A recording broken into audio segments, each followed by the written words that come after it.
from the city that never sleeps.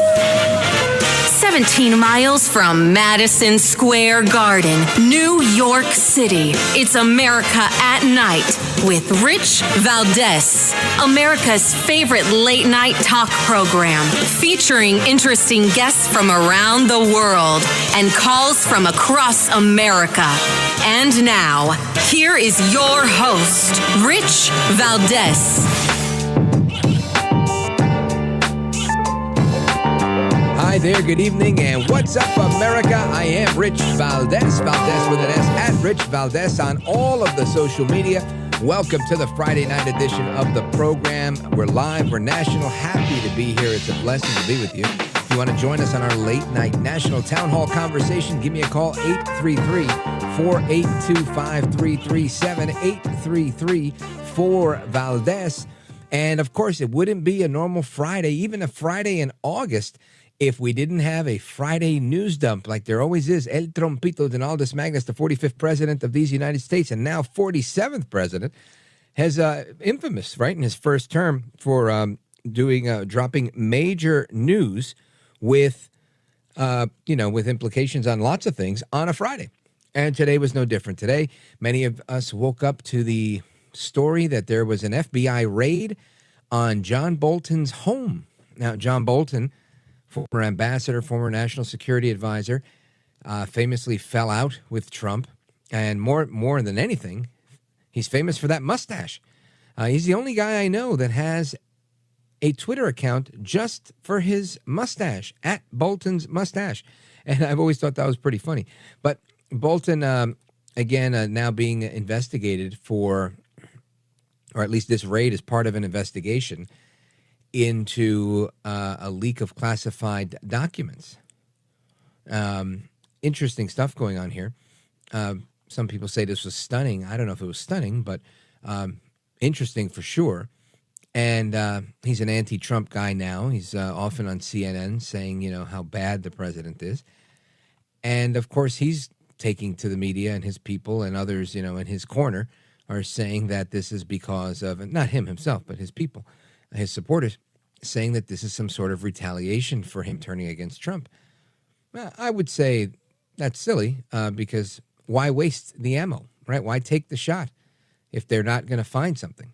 If they're going to find something that typically when the FBI does these things in such a public way, right, where it hits the news early and all that. This is this was no Roger Stone raid. Let's not be let's not get it twisted. They didn't call CNN and say, "Hey, come with us. Let's go over here," which is how the Democrats did it. But nonetheless, they're following the facts, and it's going to take them where they go.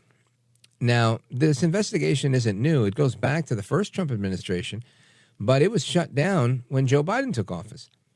And despite there was already a grand jury involved and several leading suspects in the matter, politics played a role, took it out. I'm giving you the update from redstate.com. So that's that. Now they're picking up where they left off. This case, was originally, I think, shut down by a judge. But there's more, right? It's like, but wait, there's more. It's kind of like D.C. So it's always interesting how they criticize President Trump for having classified documents. Of course, he's the only guy that's allowed to have the classified documents because when you're president and you are the executive branch, you get to classify and declassify and do all sorts of things. And I know we've had this argument. I've had it with several people where people say, he can't just arbitrarily classify and declassify. And so then the question becomes, oh no, why not? And it's not because he's Trump. Obama can do it. Anybody can do it. Why? Because that's the law, right? You are it. You're the chief executive of the federal government. You are the executive branch. Everybody else is your helper. I'm not, saying that in layman's terms. That's basically what the statutorily, that's what that is. So how does anybody else? Joe Biden, who was vice president, doesn't have that authority. Ambassador Bolton, he doesn't have that authority. So why would he get on TV, when this whole thing was happening a few years ago, and sit there and, try and beat up El Trumpito. Well, political points, an axe to grind, a bone to pick, whatever. I think the quote from him is, I don't think he cared about the classification system. I don't think he appreciated the sensitivity of this information. He liked cool things. He saw things, so he shared them. Right? This is Bolton trying to trivialize Trump, trying to paint Trump in a certain light, right? A light as if he's some sort of man-child, like he's some sort of person that's not accomplished, not intelligent, that makes these irrational decisions. And I have to look at that and say, the media's historically done this, right? They said, oh, yes, President Trump went and he grabbed the steering wheel from the beast. I mean, you can't even get into that part of the car from there. But again, nobody cared about the facts when Charity Hutchison and her fake, phony, fraud story were being told. Same thing like with this. So Bolton is likely, I'm going to say likely, this is my opinion, likely going to be liable for everything that he said Trump was doing. Isn't that something? I know this comes as no surprise to those of you who listen to the program regularly and follow the news. That's how Democrats work. They say, you're doing this, he's doing that. And then the mirror comes out, and it turns out they're the ones doing it. It's projectionism 101. That's how they do it. And it doesn't end, right? It seems like they haven't figured it out yet. Maybe they could accuse him of something else that they're not doing, but nah, why would they do that? Anyway, you guys remember there was a big U-turn. A tractor trailer did a U-turn, big fatal accident a couple of days back. And Secretary Rubio now freezing all visas for truck drivers. So if you're coming to the United States on a visa to drive a truck, you're not. That's not happening. And again, I don't know if this is good or bad. I would presume that you got to look at this stuff and see what's going on.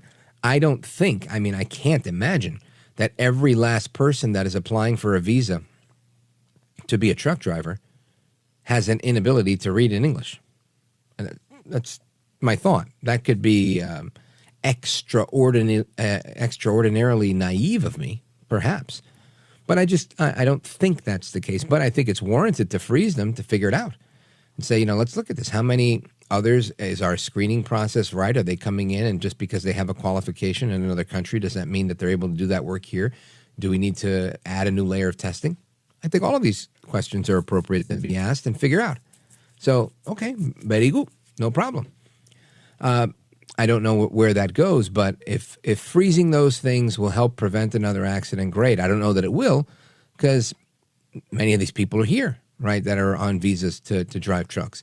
So my hope is that we'll figure out a better system to be able to vet those things and figure it out because that was not cool, right? I mean, accidents do happen all the time, and you get people doing stupid things all the time, irrespective of their status in the country. But my philosophy's always been, we have enough stupid people, right? Or at least we have enough people doing stupid things.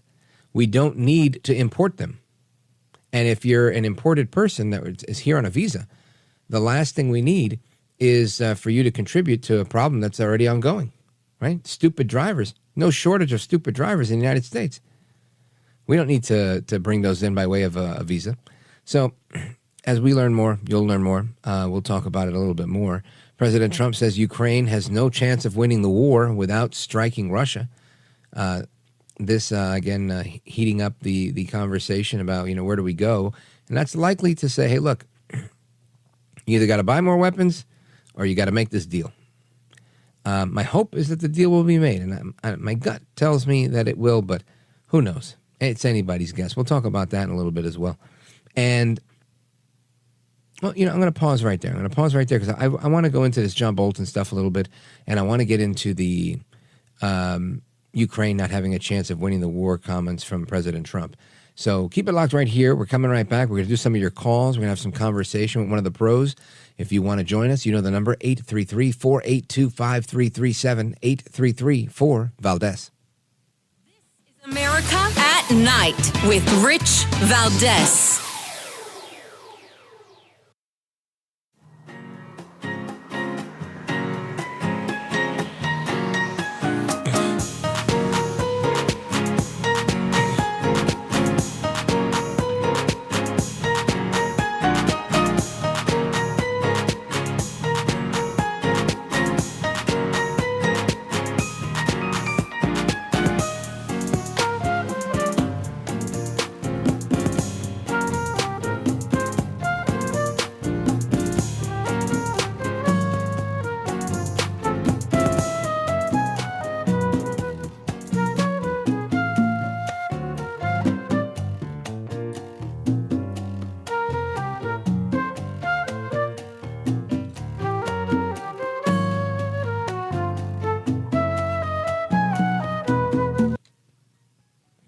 All right, America, welcome back.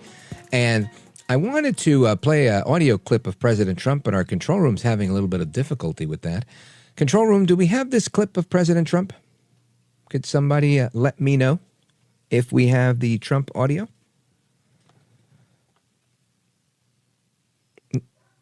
Cut number one? All right, well, if we don't have it, we do. All right, let us go with Trump today in the Oval Office. Listen to this. I saw it on television this morning. I'm not a fan of John Bolton. He's a real sort of a lowlife. When I hired him, he served a good purpose because, as you know, he was one of the people that forced Bush to do the ridiculous bombings in the Middle East. Bolton, he wants to always kill people. And he's very bad at what he does, but he worked out great for me because every time he doesn't talk, he's like a very quiet person, except on television. If he could say something bad about Trump, he'll always do that. But he really doesn't talk. He's quiet. And I'd walk into a room with him with a foreign country, and the foreign country would give me everything because they said, oh, no, they're going to get blown up because John Bolton was there. He's not a smart guy, but he could be a very unpatriotic guy. I mean, we're going to find out. I know nothing about it. I just saw it this morning. They did a raid. Do you expect the DOJ to brief you on this? Yeah, they'll brief me probably today sometime. And the Foreign Minister. I tell Pam and I tell the group. I don't want to know, but just you have to do what you have to do. I don't want to know about it. It's not necessary. I could know about it. I could be the one starting it. I'm actually the chief law enforcement officer, but I feel that it's better this way. That's President Trump giving some reaction to John Bolton and the allegations that he may have some classified documents and the FBI raid on his home today. And I want to get some reaction to that as well as some other geopolitical matters from our guest. Rebekah Koffler is with us. She's a former Defense Intelligence Agency intelligence officer, and she's author of the book Putin's Playbook, and she's the host of the Censored But Not Silenced podcast. Rebekah Koffler, welcome back.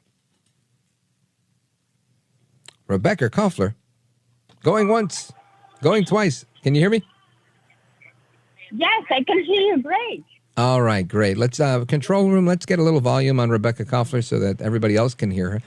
And Rebekah, what do you think about what happened today with President Trump, his reaction saying, I don't know what's going on, blah, blah, blah, but, you know, they're going to look at it.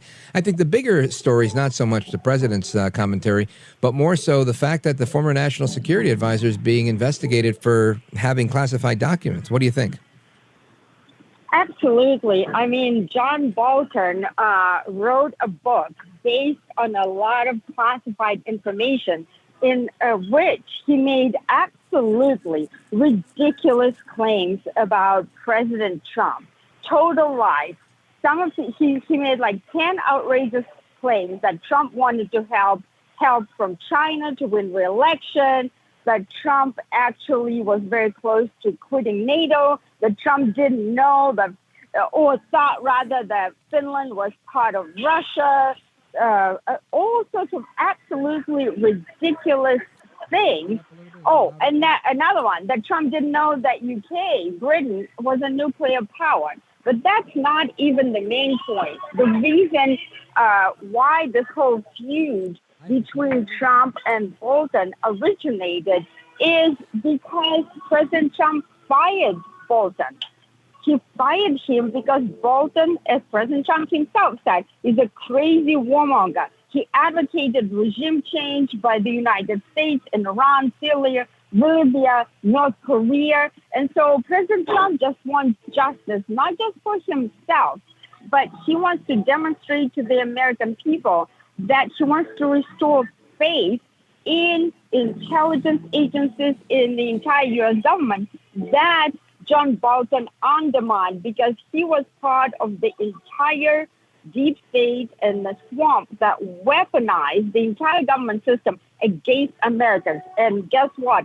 I was caught up in that whole thing. I was the target of weaponized intelligence, similar to what was done to President Trump. But my story never made the news. And a lot of my colleagues who Well, tell us more. What happened to you? Oh, of course. So I was a DIA intelligence officer, and my target was Russia and Putin. I served during the Obama administration. I briefed the Obama's White House National Security Council. I briefed NATO in 2013, just months prior to the invasion, Russia's invasion of Crimea. And I warned about what was happening because the warmongers like John Bolton were pushing and pushing Ukraine to be part of NATO, which is a red line for Putin. It has been a standard red line for a long time. And then during the time when, on President Obama's orders, people like John Bolton, DNI, James Clapper, FBI Director James Comey, John Brennan, who is CIA's director, whom I actually briefed also. I briefed a lot of these people. When they were concocting the whole Russia-Trump collusion, I wasn't going to go along with it because they knew that the type of, intelligence is supposed to be unbiased. A threat is a threat to Republicans, to Democrats, to both, So, and I am a fluent speaker of Russian, and they knew James Clapper, I was supposed to go into the DNI as the top person for cyber, and Clapper originally approved my position. But then they nixed my position because they understood that I'm a fluent speaker of Russian, and I could tell that the whole Steele dossier is a complete BS, and I was booted out. Just like, what they did with General Flynn, who was my, boss at the DIA.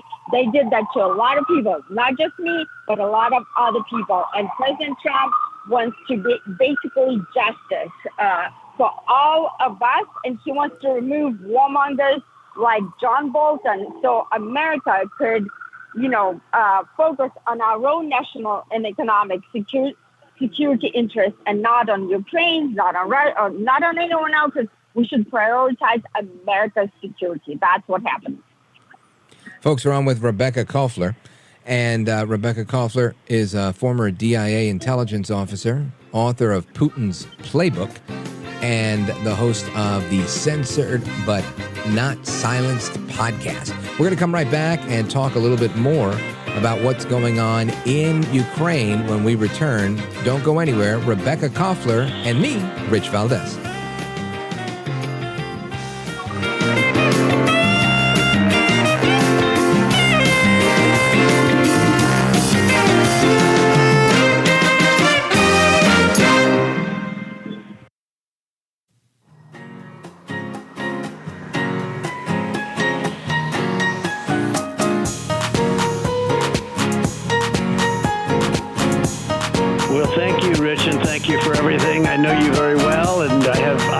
But I have a lot of people that listen, and they love your show, and I appreciate it very much. America at Night with Rich Valdes.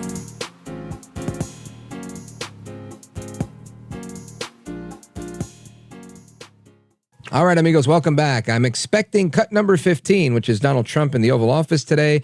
Control room, do we have it? Just feel free to press that button on the microphone there and let me know in my ear. We don't have the audio. All right.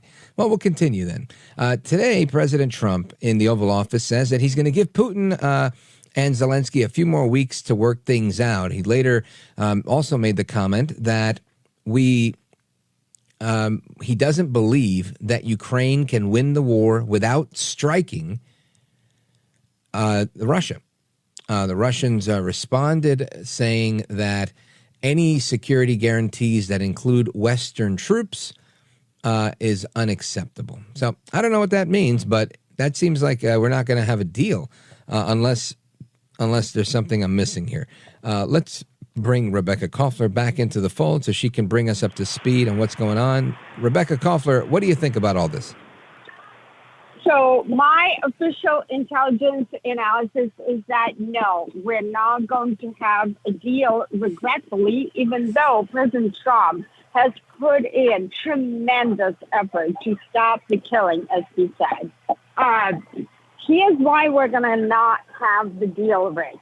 It is why the Biden administration and the deep staters have placed President Trump in a conundrum with Putin. Remember, they have poisoned relations between Russia and the United States by orchestrating the entire Russia-Trump collusion hoax that, as I explained, I was witnessing as it was unfolding. So the Russians do not trust us. Here's how Putin, and as you mentioned, I have been on Putin's target for a couple of decades as an intelligence officer. I understand his thinking. I briefed combatant commands, U.S. combatant commands, and allied combatant commands on Russia's warfighting strategy. So Putin does not trust us. Why is that? It is because the Biden administration lied several times. First, Biden said the whole Russian nuclear Armageddon is a real thing. That's what he said to his DNC donors.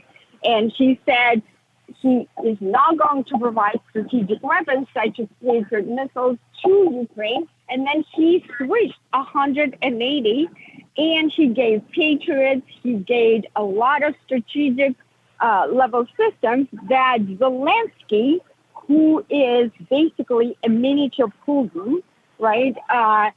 He used them to strike Russia's strategic nuclear triad, the bombers, right? And that is a red line from the intelligence perspective. So Putin cannot simply afford an adversary on its borders, on Russia's borders, striking at Russia, just like we, the United States, would not, I would imagine, I hope, not allow Russia, China, Iran, or any of the top-level adversaries to strike the United to stage warfighting capabilities on our borders, close to Mexico, let's say, or Canada. That's the same thinking of Putin, because the missile flight time is just not the decision making, right? It takes literally about 8 minutes to make a decision from the time that, you know, the officers that are watching, let's say like our nuclear missileers, right? If there's an incoming strike, they have to register that strike. They have to clearly identify where the strike is coming from and where it's about to, what target. And then they have to wake up a U.S. president, right? So for Putin, that is too much proximity.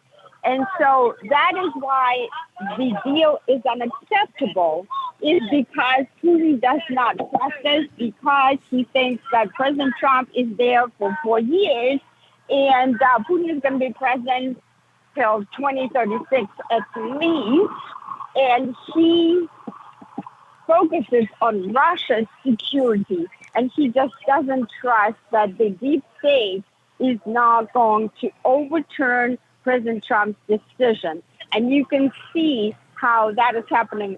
1 minute President Trump, pauses the weapons deliveries to Ukraine, and he gets mad at Putin. Putin gives us a lot of bullshit, but then he authorizes the deliveries of weaponry. So that is the reason, and that is the poison that Obama and Biden have placed that completely, put President Trump in a conundrum that he's now in with Russia. What do you think about the leverage that President Trump has been able to establish with the deal that he cut for $750 billion in energy purchases from the European Union, which otherwise would have been $750 billion in the hands of the Russians? Is that enough leverage? Good thing. It's a good thing that he did that, right? Because the Europeans, believe it or not, they keep crying about the Russian threat. Yet they keep purchasing Russia's oil and energy. So it's a good thing. It's also an excellent thing that President Trump finally compelled NATO members to contribute 5% of their GDP towards security. Regretfully, And I have to tell you the truth, I'm not somebody who's just cheerleading Ukraine and on all that. It is not going to be sufficient to compel Putin to peace. Why is that? Because Putin's decision counts. Putin does not think like an American. He thinks like a Russian. And that's like the gravest mistake of all Westerners, thinking that Putin is going to make a rational decision based on American logic or Western logic. No, security and economic concerns are two different things. Remember, the Russians during the Soviet Union, they weathered very, very grave economic shortages, and I, that's just how their mindset works. So, the sanctions group his economy 7 years prior to the invasion. He already, in his thinking, Rich, he factored in those secondary sanctions and all the economic warfare. And yes, we have great people on President Trump's team, such as Scott Bessent. Scott Bessent is like a secret weapon, right? Because he has his background in actually tanking various countries' economy. Remember what he did to the British pound when he worked for George Soros. That's why President Trump, Scott Bessent is not originally a Republican. He's a Democrat. He worked for George Soros. But President Trump hired him because the guy is extremely smart. Well, Putin is also smart. Putin placed as his defense minister a guy, Belousov, who has no military background, but he's an economist. He has Elvira Nabiulina, who advises him, who's educated, Harvard educated.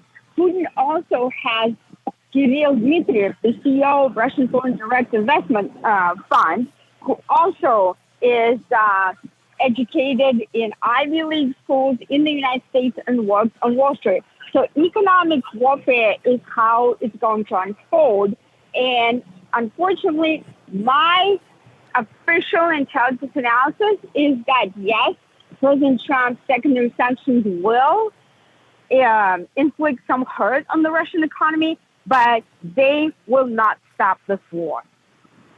So with that assessment, working on your theory, does the war ever end, or do we just expect for them to be at war for the rest of our lives? Well, not for the rest of our lives. So there's a thing that is called combat potential, which is calculated as a combination of the size of the weapons arsenal, the size of the armed forces, the military-industrial complex's ability to scale up production of military hardware in defense economics. By those parameters, Russia holds overwhelming advantage not only over Ukraine, but over entire Europe. Russia produces, and as I said, Putin placed Russia's military economy on a wartime footing 7 years prior to the invasion. And again, I briefed NATO, I briefed Obama's administration on this.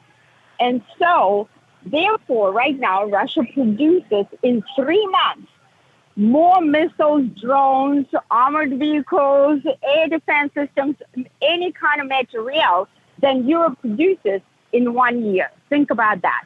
So what Putin is doing is he's fighting what we call a war of attrition, which is focused on relentless attrition of manpower and material.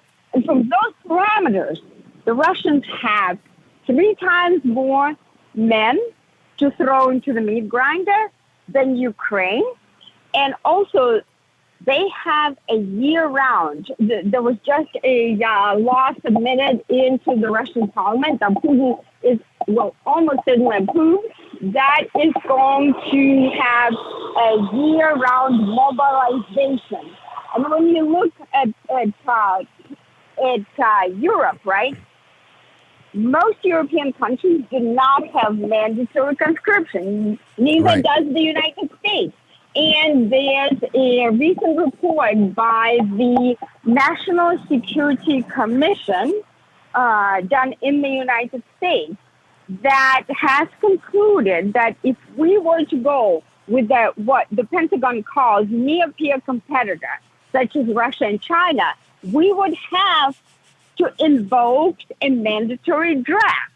And President Trump himself ruled out during his presidential campaign, he's not going to go to foreign wars anymore. He's going to place his priority on U.S. security. And but Rebecca, I just want to, we have to take a pause. Yes, and I want to just make sure I understand your point. So the advantage that they have in producing their weapons, how much of an advantage is it? Does it give them, do we have a 6-year trajectory, another 6 years of war, another 8 years of war, another year and a half? What do you think? Sure.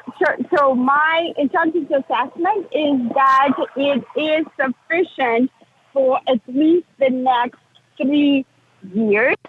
And it looks very, very close to the West and Ukraine giving up, because Ukrainians just don't have enough men. Right, because they can't weather the storm. They can't. And and that's basically, that, I think, what President Trump said today. Rebecca, I hate to cut you off, but I have to take a pause right here. Rebekah Koffler, folks, make sure you check her out. Check out her podcast. And check her out on Twitter at Rebecca with a K 0132. Her book, Putin's Playbook, Russia's Secret Plan to Defeat America. Rebekah Koffler, former DIA intelligence officer. Thanks for being here tonight. Of course, Rich. God bless everybody. God bless. Talk to you soon. Bye-bye. And amigos, we come back, and your thoughts, your calls, your opinions, don't go anywhere. This is America at Night with Rich Valdes. Call now, 833-4-VALDES. That's 833-482-5337. 833-4-VALDES. That's Valdes with an S.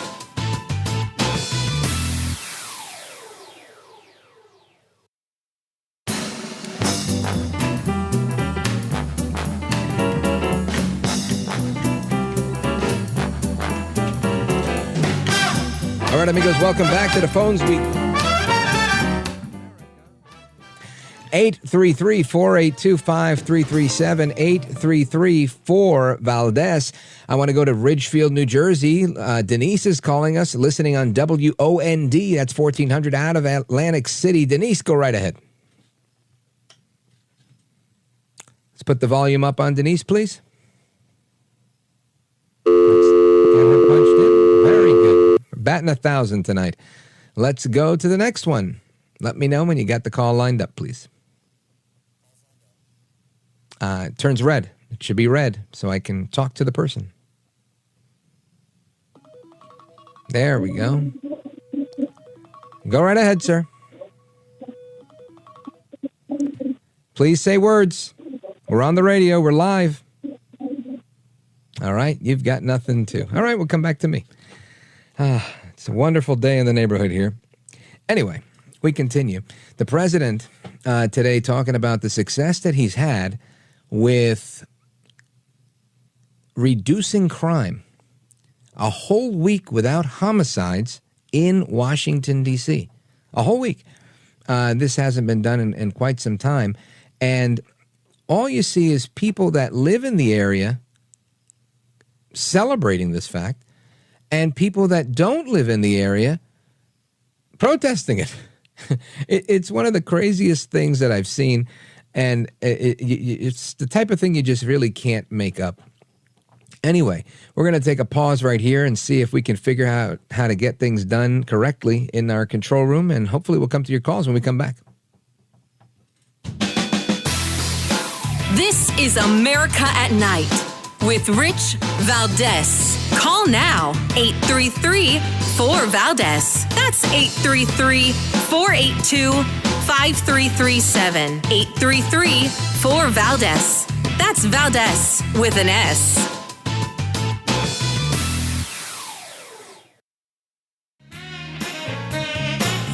That's Valdes with an S.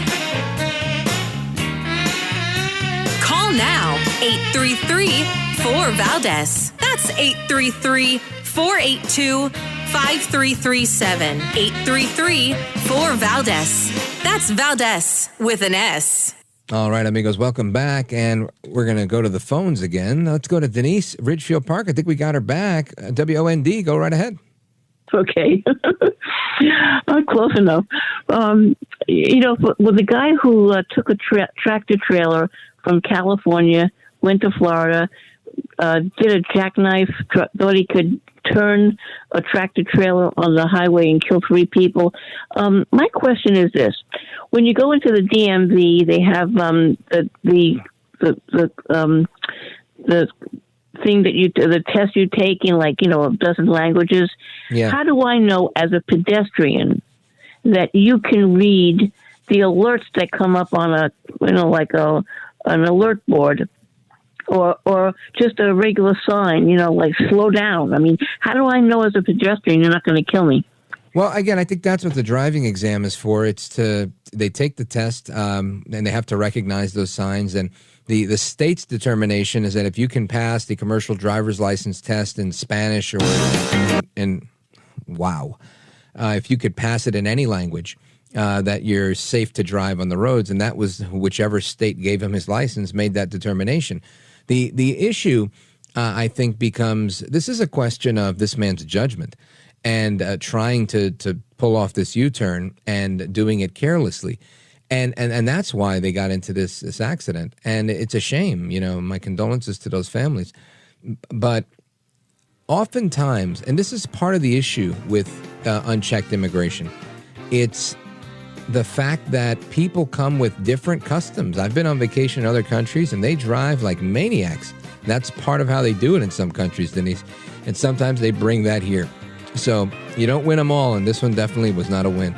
Denise in Ridgefield, New Jersey, WOND, thanks for the call. Amigos, Rich Valdes coming right back. Don't go anywhere.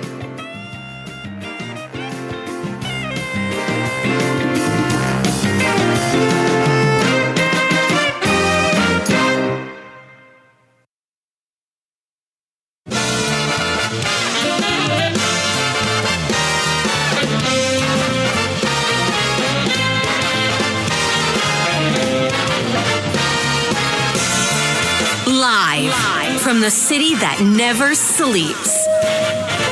17 miles from Madison Square Garden, New York City. It's America at Night with Rich Valdes, America's favorite late night talk program, featuring interesting guests from around the world and calls from across America.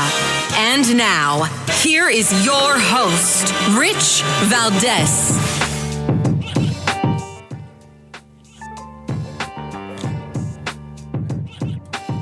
Hi there, good evening, and what's up, America? I am Rich Valdes, Valdes with an S, at Rich Valdes on all of the social media. Welcome to the Friday night edition of the program. We're back for another hour, live and national. 833-482-5337 is our phone number, 833-4-VALDES.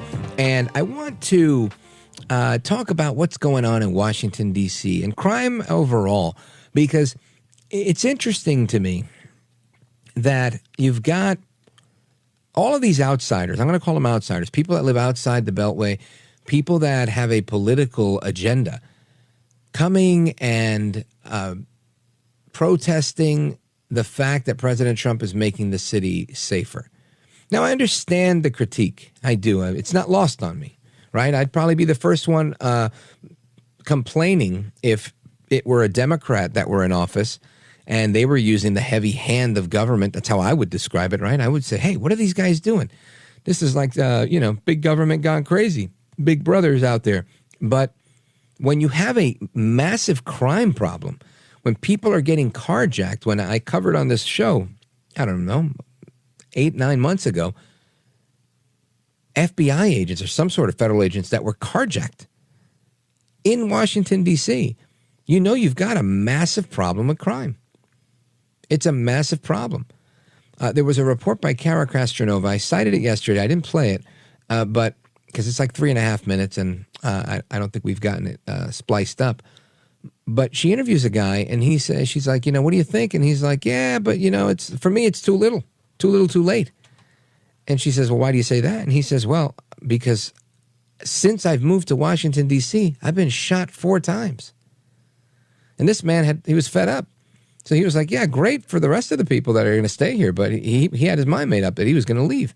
He's moving out of D.C. because he'd been shot 4 times since moving there. And he'd lived there for a number of years. I mean, that is crazy. When was the last time you talked to somebody that moved somewhere and they were like, oh, yeah, I got shot 4 times? I mean, out of control. So this is obviously something where you're going to need the heaviest hand of government, right? Law and order has to be heavy-handed sometimes. Every parent wants to be a loving parent. But sometimes you have to use the heavy hand of parenting, right? I think the Bible says, spare the rod, spoil the child. Well, I mean, this is so much more than that. This is, spare the rod, spoil the whole city, the whole capital. And I agree with that. I think it's important to have whatever troops necessary there. When you see the police union president not pushing back at all, instead inviting it, saying, yeah, we want the federal intervention. So we're going to have some discussion on that. I also want to talk a little bit about this news that broke earlier today. Of course, Ambassador John Bolton, a former national security advisor, a longtime Washington insider, he had his house raided by the FBI. And we have a clip on this, number 22. Listen to this.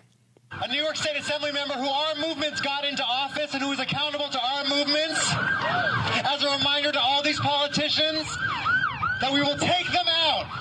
We will take them out when they betray us. Please join me in welcoming Zora Mamdani, New York State Assembly member. Hello, everyone. All right, this is not, obviously, it's not the right audio. We're talking about John Bolton, and he's talking about a New York State Assembly member. Let us try cut number 22, Fox News, live view of John Bolton raid, 35 seconds. Let's give that a shot. Or we can do dead air with no communication in my ear. If anybody can hear me, all right. All right, it's live radio. We don't have a moment.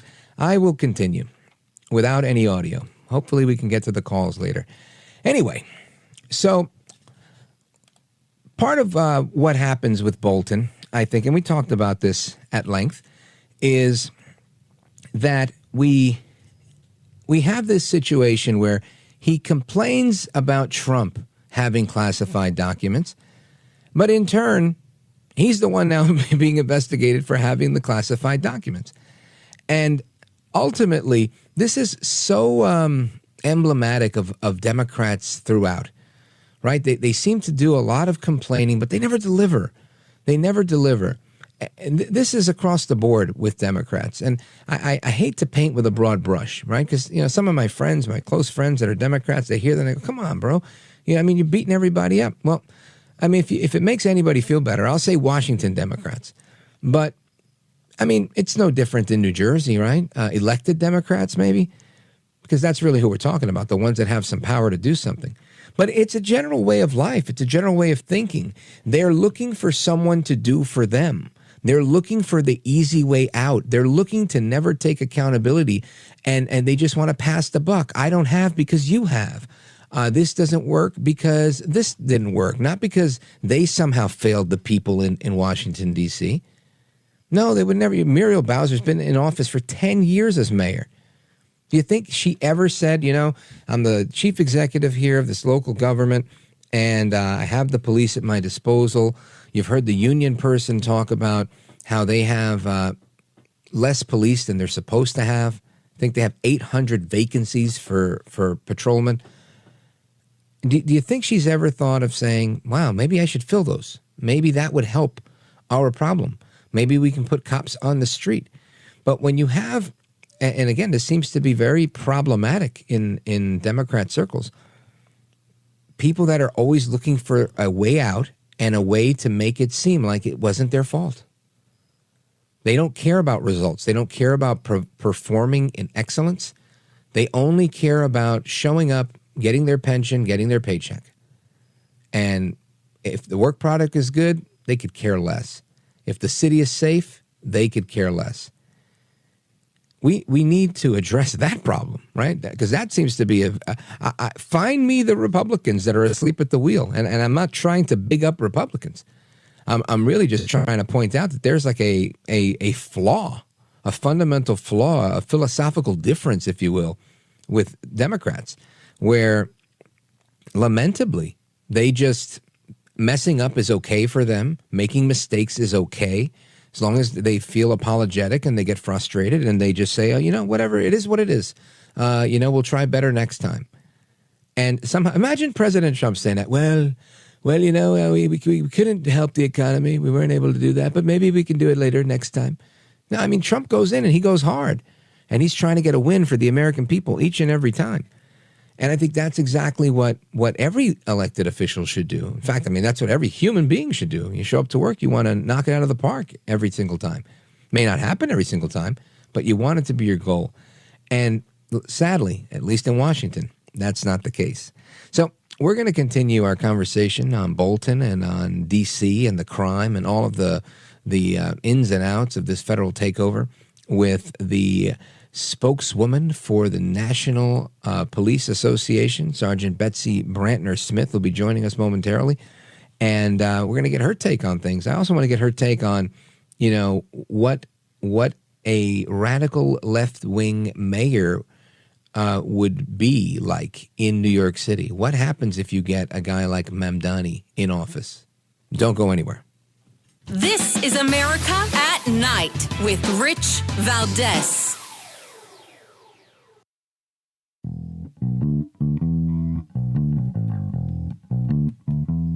This is America at Night with Rich Valdes.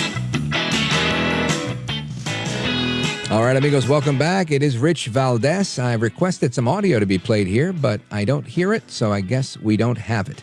But it was of President Trump in the Oval Office today, and he was discussing crime numbers. Can we give it another shot, or should I just move on?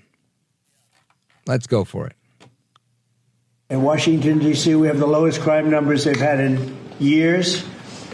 Zero, it sounds like it's a horrible thing to say, but I might as well say it.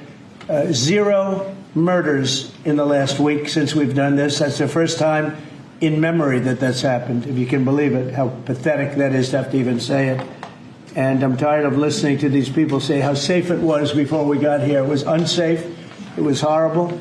And Mayor Bowser better get her act straight, or she won't be mayor very long, because we'll take it over with the federal government, run it like it's supposed to be run. The numbers were horrible. It was a crime-infested rat hole, and they do have a lot of rats. We're getting rid of them, too. And we've made a lot of progress, and it was extremely unsafe, and now it's extremely safe.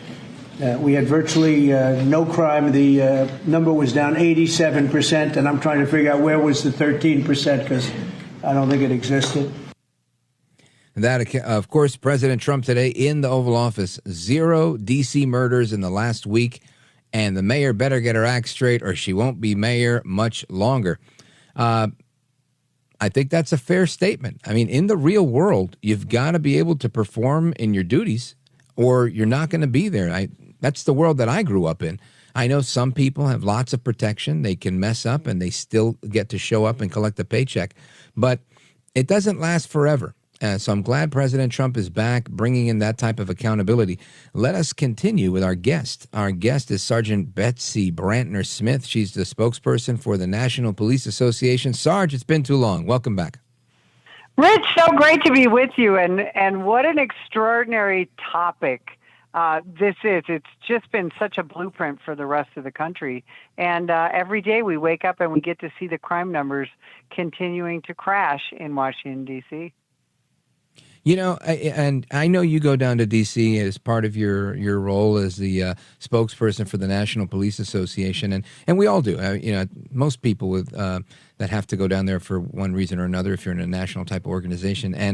And D.C. is beautiful. It's beautiful, but, you go outside the Beltway a little bit, and it's like, oh, wow, this is tough around here.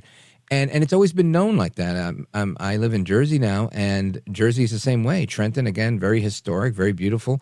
But, walk down the block from the State House, and it's like, make sure you're packing that day. And it's just become the accepted norm. Everybody's like, yeah, it's a rough neighborhood. And I had a guest on the other day that said something unique about Donald Trump is that he, for whatever reason, the way his brain is wired, is he believes that there's a solution to every problem. And I think that's a good thing because you want to be able to fix these types of problems. Where do you think this stems from? I've been blaming it on Democrats, and I feel like they're just always happy with the status quo.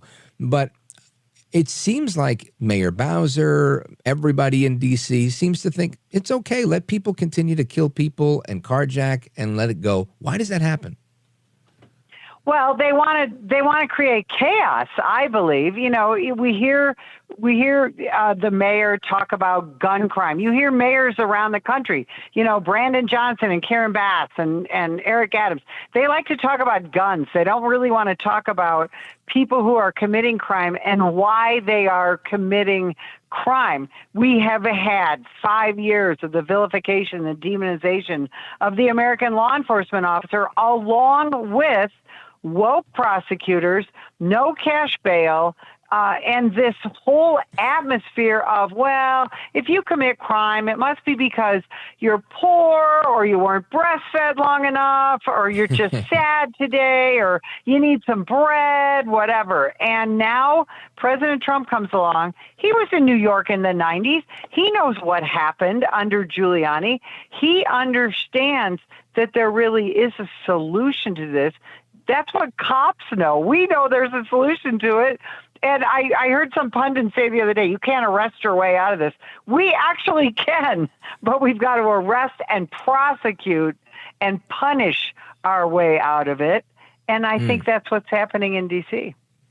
Sarge, you said something really poignant, and I want to mention that. I also want to say that, I'm giving the benefit of the doubt saying that they accept the status quo and that they just take things for what it is. But you're right. They are trying to cause chaos. A couple of weeks ago, last week, we played the audio of Karine Jean-Pierre reiterating the D.C. crime bill where they reduced penalties on attempted murder, on sexual assault, and making it harder to prosecute people. And, for the life of me, I can't imagine why anybody would make these egregious crimes, harder to prosecute, other than you want more of those crimes. So ask and you shall receive. Now they have more of those crimes. So I think you're right. They're intentionally creating the chaos. Now, back to your point, though, I think it's incredibly important that we actually do something about this. Do you think this is something that's sustainable and can last? Well, it's not designed to last. The District of Columbia it's a very unique situation. It's 10 square miles it's not a state and it's not even really a city. That's why the federal government can come in and do what they're doing now. Now, can they do that in other cities? It's a much different legal situation. And so I don't think this is going to last forever, but what this shows is that if you are a big city mayor or a big county commissioner who wants to say, you know what, let's partner with the federal government and let's partner, and that would include the National Guard, and let's show people in these high crime neighborhoods that it's not just your local shorthanded, city police department, but we're going to bring in state and federal resources along with well-trained, well-armed National Guard members. And you know what? We'll reduce crime in your area. So it's not a forever situation, but it can be a great blueprint. Yeah, listen, I'm with you. I think that it isn't sustainable theoretically because they're not going to stay in this takeover forever. However, I do think that if you set a good enough precedent, the people are going to demand more. I believe no one wants to live in a difficult situation like that. And if you start to see the benefit of that, you say, you know what, I want more of that. Unless you start bringing in new people. And that's what happened in New York City. You mentioned New York City before. Rudy Giuliani cleaned up New York City, did an amazing job, and I remember that stuff like yesterday. And then little by little, you got more people moving in from from Seattle, from all these different places that they don't know what New York City was like during the Giuliani days, and they fully accept the crime that de Blasio and Adams, and largely because of Governor Cuomo, with the no cash bail bill that was signed into law back in 2021. And now they're like, oh, it's all right. That's what we do. We got hookers in the street. Now it's gone from hookers in the street to having sex during the daytime on the street, Sarge. Well, look what's happening in Seattle. That's exactly what they're seeing in Seattle in so many of these parks and things like that. And you have political leadership that is just telling the public, oh, this is fine. Just explain to your kids. It'll be okay. But the public is saying, no, we don't want to do this anymore. Yeah. And, and so I think that we're going to see a real sea change. But is it going to happen at the ballot box? That's where right. the rubber meets the road, as they say. Absolutely. Sergeant Betsy Brantner-Smith, stick with me. We are going to continue our conversation straight ahead. When we come back, I want to talk a little bit about how this might look in other cities that aren't federal territories but could have federal intervention from the government, especially if it's requested, which would be great. Imagine if Chicago were to ask for help, if Ma'am Danny, Curtis Sliwa, anybody who becomes mayor were to say, hey, give us a hand. I don't know if that's going to happen, though. Anyway, keep it locked right here, folks. It's Rich Valdes coming right back with Sergeant Betsy Brantner-Smith.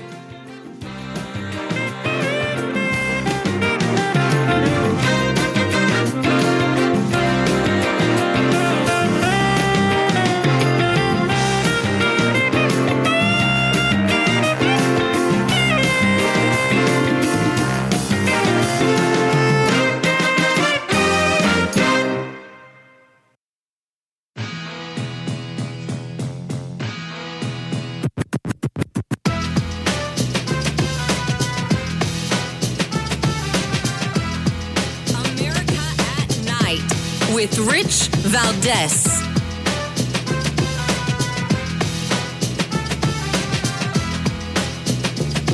Incompetent mayor, grossly incompetent, and we'll straighten that one out probably next. That'll be our next one after this, and it won't even be tough.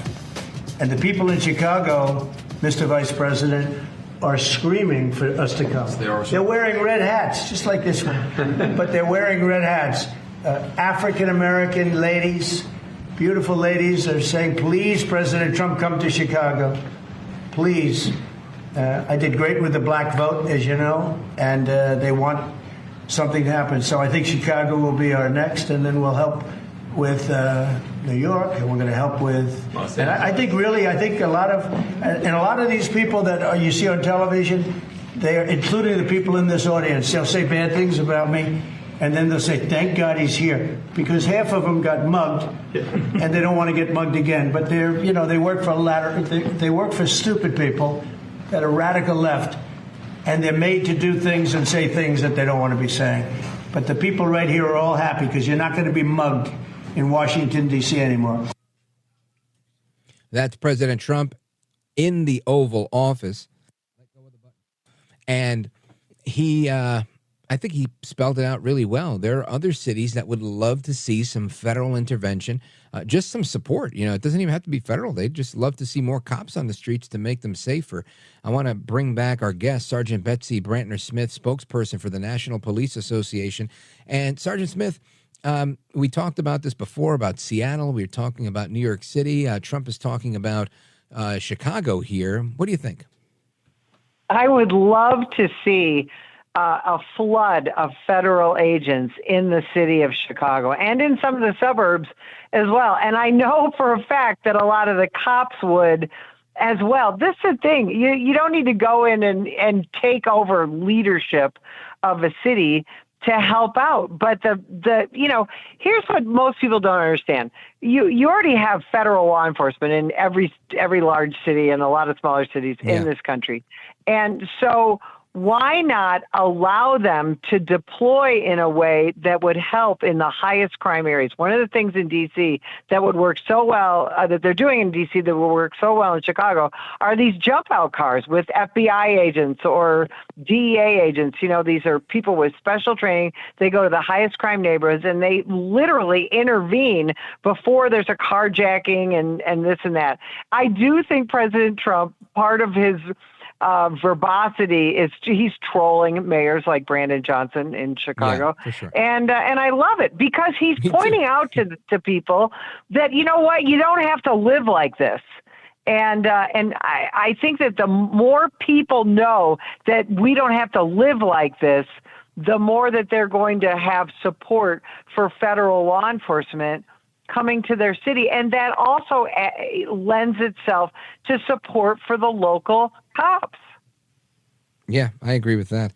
And Sergeant Betsy Brantner-Smith, National Police Association, I know that this is doable in D.C. because of the unique nature of D.C. as we talked about. But without Brandon Johnson or right now, currently Mayor Adams in New York City or any other mayor saying, hey, President Trump, please help us out. Obviously there's our federalist system that says, hey, states have rights. This is your thing. If it's not a federal crime, we're not going to get involved. You guys have the jurisdiction. How does that work out if they're not going to invite us? Well, a lot of the crime that occurs in these high crime cities are federal crimes. You can apply a lot of federal law to some of the things that are happening. And, this is something we did in Chicago in the 80s with the street gangs. We literally flooded the city with federal agents, opened a lot of cases, and that is so incredibly doable. Don't forget that things like drug dealing and armed robberies and gun running and things like that are not just state crimes, they're federal crimes as well. And if federal law enforcement, along with federal prosecutors, and that's what's so important, wanted to come into cities like Chicago, they could absolutely do it. And quite frankly, the law enforcement leadership in these cities would really have no choice but to cooperate. Yeah, and I feel like, when I heard the police union head in D.C. say, he welcomed this, he was happy it was happening, that's fantastic. I think, sometimes you would get pushback from a local department saying, no, this is our problem. We're going to take care of it in-house. And the fact that they were welcoming was, I think, very telling that the problem is so severe. And I'm curious to see how this moves forward. I think President Trump is ready to go full speed ahead to provide whatever support is necessary. And I'm just wondering if the Democrat mayors are going to accept that support in favor of the people, or if they're going to turn their backs on the people. What do you think? It's going to be fascinating to watch because, again, we're coming up on various election cycles, and some of them are city elections. And, where I live in Tucson, Arizona, we've got finally Republican candidates for city council because the crime is so high there, and people are, even Democrats, are speaking out against us and against it. And that's the thing. You look at the protests in Washington, D.C. Who's protesting what's happening? A bunch of people who look like me, Rich, old white people. They don't live there. Right. They don't live in these high crime neighborhoods, and most of them don't live there at all. They live in Virginia and Maryland and whatever, in gated communities. So you're seeing this tacit support, and I think as people see that, oh my God, I can take my kid to school, I can go to the grocery store, I don't have to worry about getting carjacked anymore, that they're going to say, you know what, I like this. I want to see more of this in my city too. I know that's what we're hearing in Chicago, and I think we're gonna see a sea change. I hope so. Sergeant Betsy Brantner-Smith, I want you to let everybody know how they can keep up to speed with you online, on all the social media, as well as the main website for the National Police Association. Oh, thanks so much. Follow me at SGT Betsy, Betsy Smith. You can follow the National Police Association at NAT Police Assoc. You can go to nationalpolice.org, see all of our social media, all of the great things that we're doing. You can download our homeschool program. And if you can, hit that donate button and help us help the American law enforcement officer and the people who support us. Outstanding. Sergeant Betsy Brantner-Smith, thank you for being here. I appreciate it. Godspeed to you. Love talking to you. Thanks for having me, Rich. Likewise. And amigos, we come back with your thoughts, your calls, your reactions. What do you want to say? Do you agree? Do you disagree? Should the federal government get involved in local crime issues? Yes, no, maybe so. Here's the number, 833-482-5337, 833-4-VALDEZ. This is America at Night with Rich Valdes. Call now, 833-4-VALDEZ. That's 833-482-5337, 833-4-VALDEZ. That's Valdes with an S.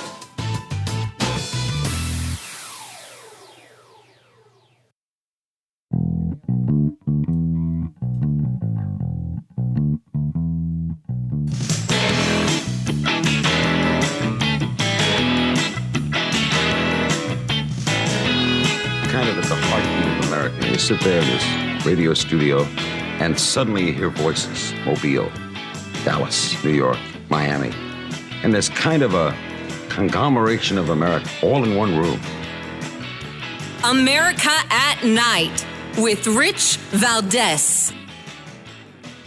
All right, amigos, to the phones we go. Open Phone America is a time-honored tradition on this program. You just heard the voice of Larry King, who was the predecessor to Jim Bohannon, the late, great Jim Bohannon. And he carried that torch for 30 years. And it's my honor and my pleasure to be here with you guys doing it together. 833-482-5337. If you want to join the live show, we're live and national right now. 833-4-VALDEZ. Let's hit the phones. I want to go to Louisville, Kentucky. WGTK. Go right ahead. Hey, I was calling to commend ICE and the other folks, including local law enforcement, that are cleaning up the streets of Washington, D.C. All right. Well, thank you for that. I appreciate it, Dean. Let us continue. I want to go to Sandra. She's calling us from New Mexico. It's always good to hear from our friends in New Mexico on line 4. If we have Sandra in New Mexico locked in, let us talk to Sandra. Go right ahead. Yeah. Sandra in New Mexico locked in. Let us Sandra, turn your radio down so that you can hear me instead of the radio. Okay, I just turned it off. Okay, yeah, go for it. You're on. Okay, thank you.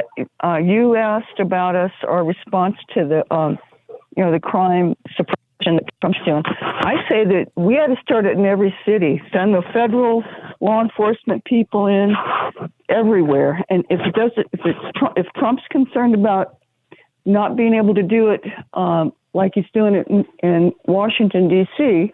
with the authority he has over there, then just get those people on board and start saving lives, because too many people are dying. Okay.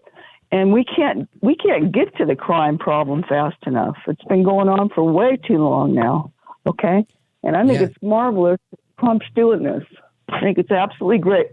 But we need to get up every city, every county, and show these people that we're a force they can't stand up against, that they don't want to contend with. Okay? I hear you. Yeah. Listen, I got you loud and clear. And I think listen, for me, I'm happy to have the local people invite the federal government and or whomever. I mean, again, I don't even think it has to be the feds. I think even if most counties have a sheriff's office. I don't know why when there's a crime problem, they don't say, hey, we have these sworn peace officers that are covering courts and county roads and whatnot. Let's get their help. In New Jersey, when Camden was out of control, I don't know if they brought in county police, but they sure brought in the state police until they were tapped out on resources as well. And I guess the next step is the National Guard. And that's how it works in every state. And I think the problem we've historically seen is it's mayors that are afraid to admit that they've lost. The mayors are afraid to be embarrassed. The mayors don't want to say, hey, look, I need help. I can't do this on my own. We've got a problem here. And because of that, they start to hide the numbers. They start to say, no, violent crime is going down. What are you talking about? Why? Because they stop reporting them. They stop taking the cases. We've seen it time and again in D.C. most recently. You had this one woman that said her captain, one police officer in D.C., who said that her captain was taking aggravated assault felony charges and turning them into disorderly persons charges so that they were misdemeanors and they didn't count in the crime statistics for violent crime. And that you want to go on TV and say, we've seen a 24% drop in violent crime, but ultimately you can't do that if people aren't blind. People can see that there's crime. It's evident that there's a huge problem. So, Sandra, I'm with you. The only concern I have is I never want to have, let's say a Barack Obama, a Joe Biden, who can now just send federal police wherever he wants to do whatever he did, because he started doing that with parents that were speaking up against certain school board issues, and they were chasing soccer moms and surveilling them and trying to jail them. And I think that's horrible. And just imagine having the type of authority where you say, oh, you're pro-life? Oh, you're anti-abortion. I see. Let's go get these guys. Let's go here, right? And it's that level of crazy that we don't want to see in our federal government. And I think that's why we have, some people that are concerned. But I totally understand where you're coming from. Thank you for the call from New Mexico, by the way. Shout out to everybody listening in New Mexico. And let's go to San Francisco, KSFO, line number 2. We've got John calling us from San Francisco, California on KSFO. John, go right ahead, sir. So I was an Oakland policeman from 1969 to 1979. And my concern is a couple of things. Number one, the Oakland Police Department has been under federal it's been monitored federally for over 20 years for an incident that happened 20 years ago.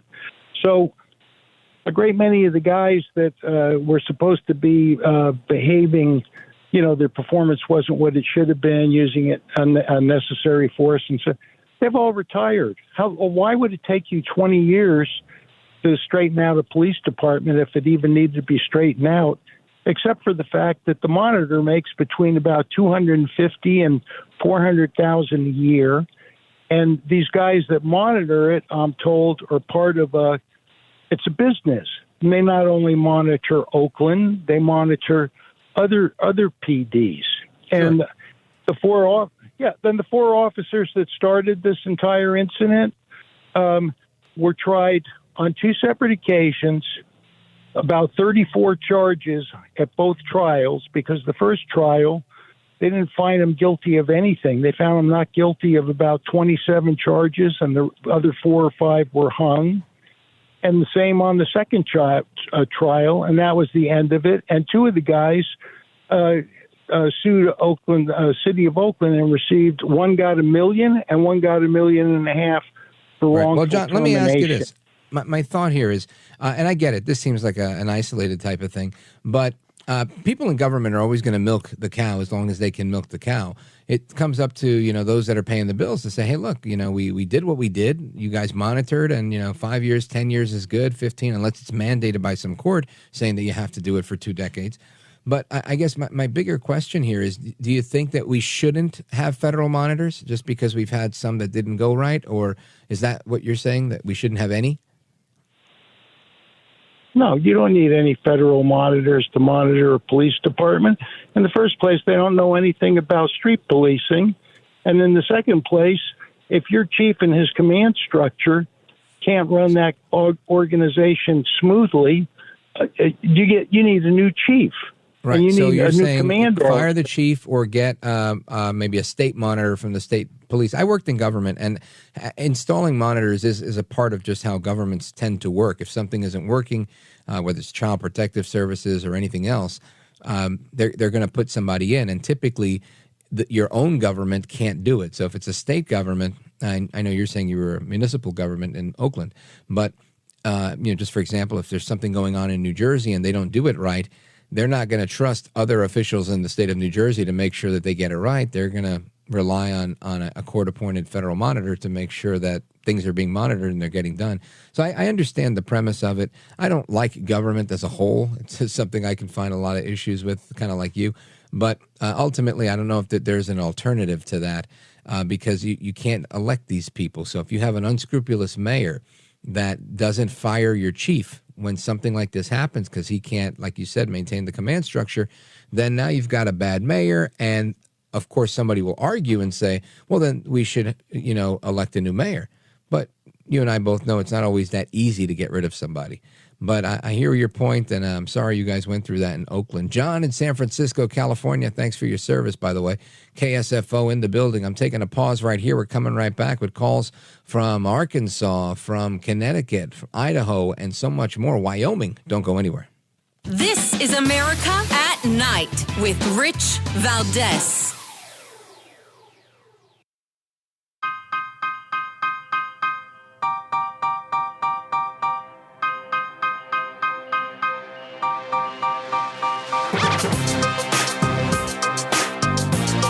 America at Night with Rich Valdes. All right, amigos, to the phones we go. I want to go to Joe, Salem, Arkansas, KSAR. Go right ahead, sir. Zark, can you hear me? Yeah. Okay, good. Putin, I knew he wasn't ever going to involve himself in a ceasefire. He wants to run up the numbers as quickly as he can while they're studying the problem. He's a sawed-off, jackbooted thug, and he needs to be arrested by special forces out of NATO. Take the best of the best from each NATO country and drop in there like they did for bin Laden, and pick him up, get him out, come and bring him to Tryme in Belgium. And then he can face the music. It's unbelievable that one little sawed-off piece of crap has caused the death of 2 generations over there for each country. And that needs to stop, and Trump needs to don't worry about it. You don't have to have casualties. Give air support and use special forces, right? Yeah, listen, I don't know that that's going to happen, but it's not a bad plan. Joe in Salem, Arkansas, thank you, brother. KSAR in the building. Have a great weekend, my friend. We still have some calls from a couple of other neighboring territories. We're going to get to you right after this long pause. And there's more to come straight ahead. Don't go anywhere. I'm Rich Valdes.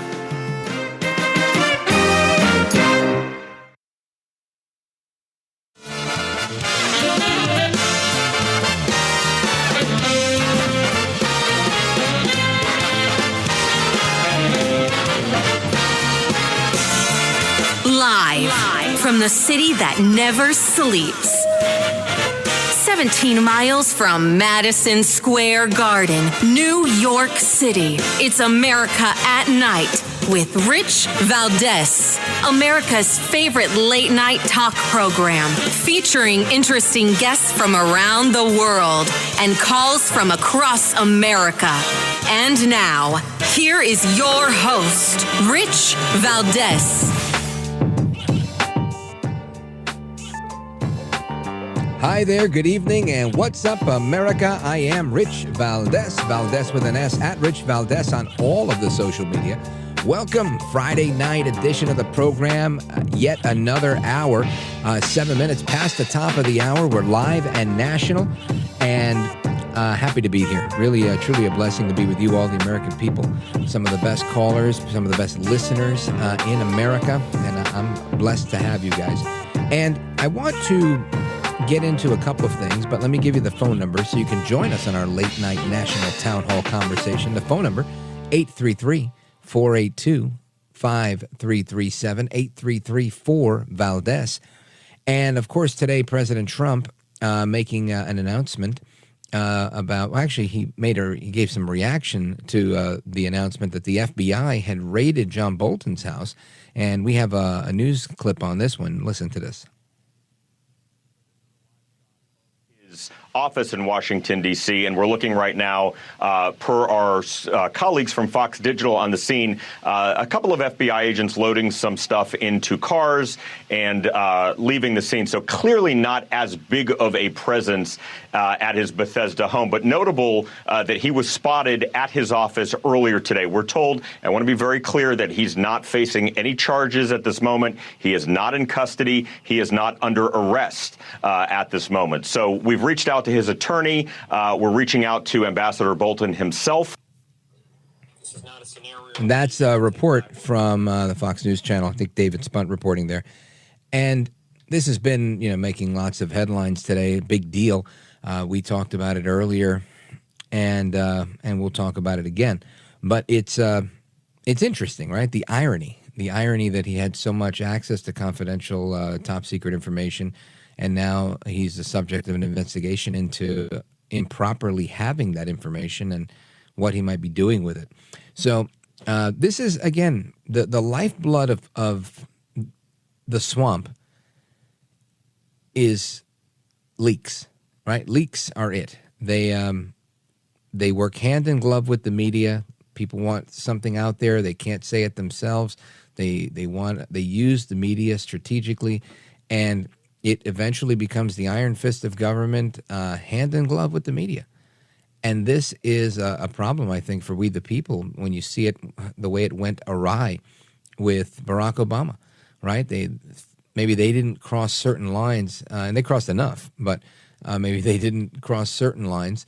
They had other people cross the lines for them, but it doesn't mean that they're not just as guilty, that there was not a soft coup on this country, trying to literally subvert the presidency of Donald Trump in that first term, and from the campaign. So this is an ongoing issue that we all pray never happens again in our country. But that's the latest with that. As more information becomes available, I can't wait to hear about it. And another interesting thing that happened today, President Trump, of course, joining the troops yesterday, out on the road in D.C., joining the National Guard. And after that, all the talking heads on the critical left decided they're going to come in and chime in and say, hey, we think El Trumpito's doing this wrong and doing that wrong. And they did. One of those is Governor Newsom chiming in as well. And, it's funny. I think people think Trump is still incredibly unpopular. And I think their polling is off because most people like what Trump is doing. It doesn't matter where you come from. Most people like it. But yet it seems like you've got Gavin Newsom wants to be president. He seems to be running against Trump. He's not going to run against Trump. Even if he runs, he's not going to run against Trump. But that's their strategy. They try to run against Trump because they want to appeal to a primary voter. And this is what Mamdani did and continues to do. He hasn't talked about Curtis Lewa at all. He's running against Trump. He's saying New York is going to pay the price. Donald Trump will do this to us, blah, blah, blah, blah, blah. He's trying to harness that Trump hatred. Now, maybe San Francisco, maybe some parts of California, maybe some parts of New York City, perhaps that may be effective. But I think by and large, it's not going to work. Saying bad things about Trump, who's already in office, and in my opinion, he's won office 3 times, it's not going to work. I don't believe that's the winning strategy. And I could be wrong. But Gavin Newsom taking aim at President Trump, saying that the federalization of the National Guard and ICE and Homeland Security are literally now Trump's private army. Listen to this. We said 2 months ago, Los Angeles is a preview of things to come with the federalization of the National Guard, with the militarization of the streets of America. And I'll remind you, Donald Trump never sent the military, active duty military, in his first term or now even his second term, anywhere overseas. He sent them to a United States city. They remain federalized National Guard, interestingly, through Election Day. $175 billion in the bill that was just signed to reinforce the ranks of ICE, Homeland Security, for what is increasingly becoming self-evident to anyone with eyes wide open and any level of objectivity, a private army for Donald Trump, owing an oath only to him, not the Constitution of the United States. Could this guy be any dumber?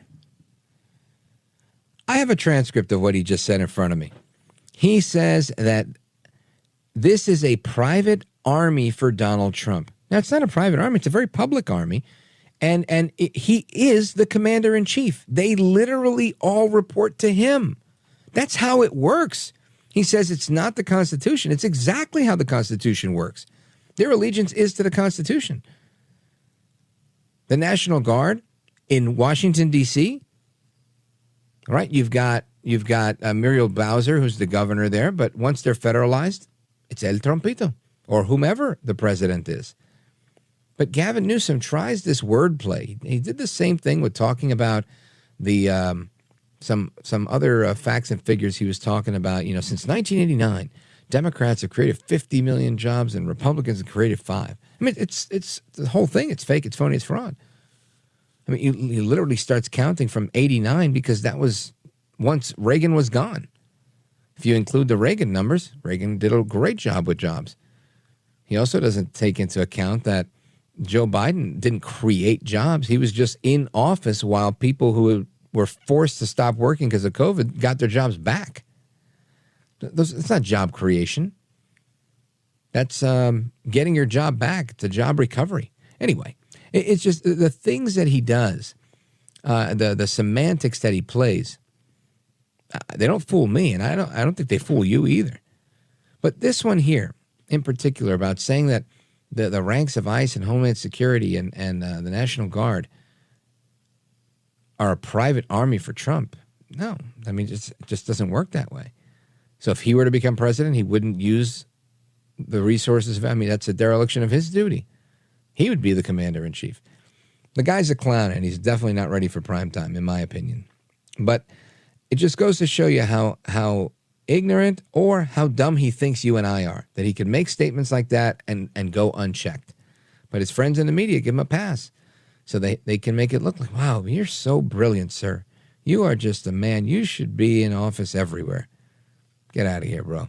Anyway, we're going to continue with our conversation. I want to talk about some of what happens when people advance in science, right? There's science and technological advances that help people with certain types of surgeries. And we're going to talk about that as well as the human side of these technological advancements. So I want you to keep it locked right here. It's Rich Valdes. Don't go anywhere. This is America at Night with Rich Valdes.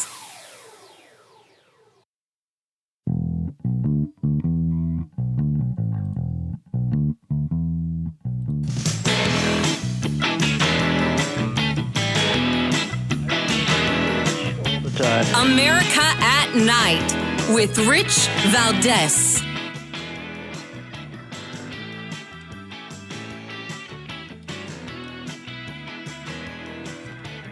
Renown announcing its surgeons have performed the first live donor kidney transplant in northern Nevada. Today, they held a media event to introduce the local woman who underwent the surgery at the Renown Transplant Institute. Lainey Smith, seen there on the left, received a kidney from her mother right there next to her. Renown says the surgery will dramatically improve the quality of life for the 23-year-old who had been living with end-stage kidney disease.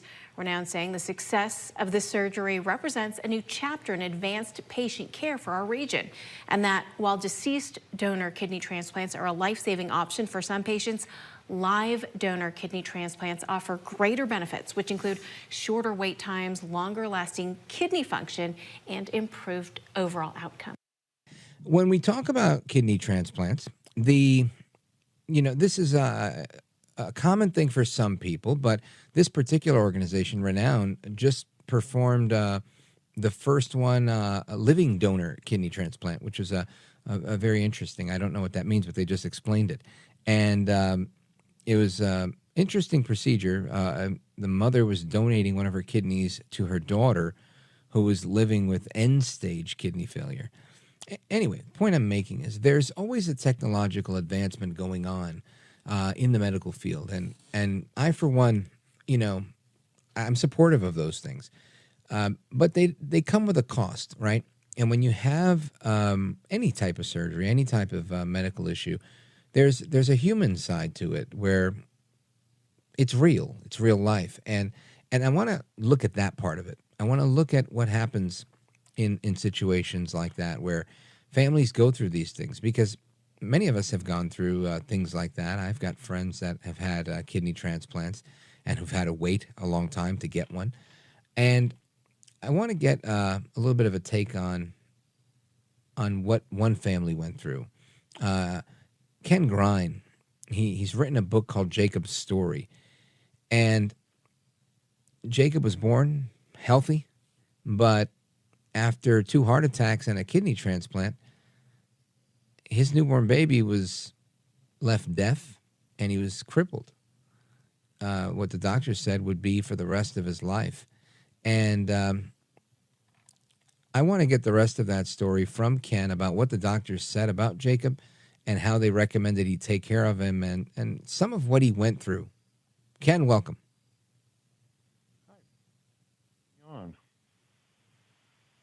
Thanks for being with us. Tell us a little bit about, some background here on the story. After, your healthy baby was born, you encountered some medical problems. Take it from there. Yeah, Jacob was born 6 weeks premature, and he was born normal, but he had a cyst on his kidney the size of a grapefruit. Wow. And so they had to remove that immediately within 3 hours or so after he was born. And 2 days after he was born, he had a complete meltdown with his body functions. He ended up having about 7 heart attacks during that time. Oh my goodness! It was awful. Several complete blood transfusions. And a week after he was born, the doctors came to us and they said, you're 22 years old. We can go ahead and make this a little bit easier for you, and if you would like to let your child pass, you can start over and you can have more kids on down the line, and your son's not going to even live 6 months, and he's not going to be productive in this world. And my wife and I both said, oh no, there's no way we will do that. If God gave us this child this way, then we will accept him as he is. And if God wants to take him home, then God can take him home. But otherwise, we're going to be grateful for what we have. Well, 137 days in the NICU, he came home on my birthday, which was the best birthday ever. And it was the kidney that had that cyst around it that was putting the poison into his body. So they removed that kidney before he came home, and he began to turn the scales and started to do better. But the other kidney was only functioning at about 30%. So he had problems. We knew he would have problems. Fast forward till he was around 12 years old. We got put on the transplant list. His kidney wasn't doing well. We were doing in-home dialysis, and we waited for 2 years. We got the call at 1 o'clock in the morning, and the people said, hey, we have a kidney that's coming from Colorado Springs. We live in Denver, and it'll be there in 3 hours. Can you get your son there? And we said, yes, we'll be there. Well, going through a kidney transplant is a very difficult thing on the person that's having it done. But for us that have the emotions of all of this, we were concerned about the parents of where this kidney came from.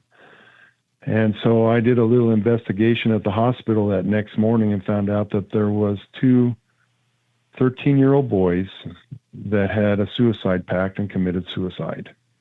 Oh, wow. And our son got one of those kidneys. Man. And so we were really torn up because it was so bittersweet. We received life while they were going to bury their child. And, the emotions that people don't understand that you go through when you work through those kind of things, where how come my child can live and theirs didn't? But we cried out to God, and we were grateful to God for what he provided. And our son had tons of problems. He had cerebral palsy because of the heart attacks, the medication that kept him alive during the time that he was in the hospital killed his hearing. He just had multitude of problems that he was dealing with. But as life went on, that kidney changed everything for him, and we began to have some good health with him. And he ended up living 37 years, passed away in 2019. And over 400 people came to his funeral, people that we didn't know, people that he had met at Goodwill where he worked or at the rec center where he worked out. He had to use a walker to get around or a scooter, but he impacted people like we had never seen before. It was a miracle to watch his life, and so many unbelievable things that went on through his life that we've written in this book, which is just a gift, and it's a hope. We're bringing hope to people is what the whole reason why we wrote this book was, to bring hope to people in the difficult situations with disability children or other issues that are going on in people's lives. Well, you know what? Let's pick up right there and talk about some of the challenges you face and some of the advice you have for people that are listening who have a family member that has a child with disability, or even the parents of that child who might be listening. So, folks, we're coming right back with Ken Grein. He is the author of the book, Jacob's Story. He wrote it about his son. Don't go anywhere. We're coming right back. I'm Rich Valdes.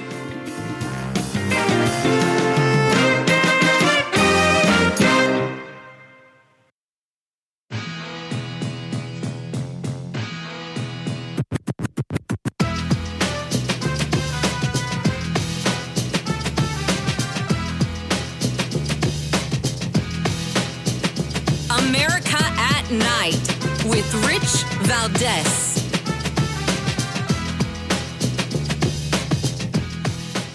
All right, amigos, welcome back. Let me give you the phone numbers. You can get your calls in, 833-482-5337, 833-4-VALDES. And I want to continue our conversation with our guest, Ken Grein. He's a dad, but he's also an author of a book about his son. The book is called Jacob's Story. You can get the book on Amazon. And he was explaining to us that Jacob was born and suffered multiple heart attacks, dealt with cerebral palsy and other issues, and was getting into what it's like dealing with a child with special needs, a child that has these types of medical issues. And I wanted him to, continue and complete his story about his son, Jacob. Ken, welcome back. Thank you, Rich. I really appreciate this opportunity. And likewise. And I appreciate you opening up, because it's not every day people have the courage, the fortitude, the ability to share a pretty harrowing story. Right? I'm sure, kind of like you said before, it's bittersweet. You were able to get the kidney from the donor that was another teenage boy that was in a suicide pact, and that hurts. I get that. I don't get it personally, but I get it, contextually. And you had to deal with that, and then you had to deal with loving your son and living with him for all the time he was alive, when they said he'd be gone in 6 months. Tell us about it. Yeah, it's amazing. My wife and I are very strong believers in God, and we cried out often. I would say to people that might be going through these kind of difficult situations to live one day at a time, and then we coined the phrase to live one moment at a time. We didn't know in the first 14 years of his life if he was going to go ahead and pass because he was in and out of the hospital so many times. But the Lord continued to be our strength and our rock, and we cried out when we went through those difficult times. And bad things happen to people. Yeah. Bad things happen to my son. And it's what you choose in your heart, to either get angry or get bitter, or to push in and say, Lord, come and help me through this, because you never leave me nor forsake me. And that's what we chose to do. And so we didn't get bitter and we didn't get angry. Sure, we went through hard times and we were frustrated, and we cry out, but crying out to God is where the answer was for us, and friends and family that would also come and pitch in and be there for us. So it was amazing to watch and to see how God delivered and took care of miracle after miracle. We saw miracles with Jacob. he was also, when he was born, had severely abnormal brain waves. And over the course of a 6-week period, it went to a normal brain wave. And that's when they told us to let him die, is when they said he had this terrible, abnormal brainwave. So miracles took place, and why God didn't completely heal him, we don't care, but we recognize and we saw that what he brought to the table for us, people would tell us, you guys are just the right people to raise his son like this. You're just special people. And we said, no, we're nobody special. We're just asking God to help us get through this. And really the one that's special is our son, because he began to teach us so many things, and we would not be the same people today without him. And, we look at these lives that are every life is a life worth living. Every single one is a life worth living. And if we had listened to the doctors, when you read this book, you will be so shocked at all the things that our son accomplished as a disabled young man. And 400 people came to his funeral, over 400 people. It's just amazing to us. Share with us some of the accomplishments. I'm sure everybody's interested. Well, when he graduated from high school, he probably had only a second grade level mentality. He couldn't read or write.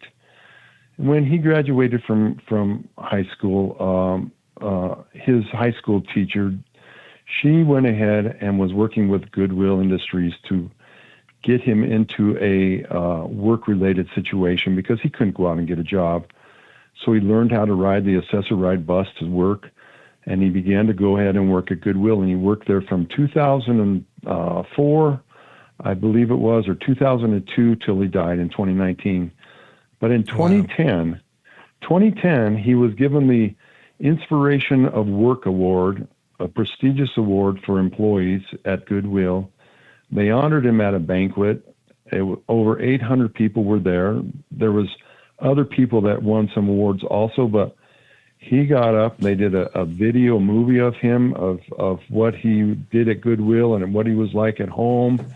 He was so proud. We were so proud of him, of his accomplishments there and what he was able to do, because you're taking a crippled boy and found success in life, and people gave him a chance, and Goodwill will never forget, and will be always blessed by Goodwill giving him that chance like that.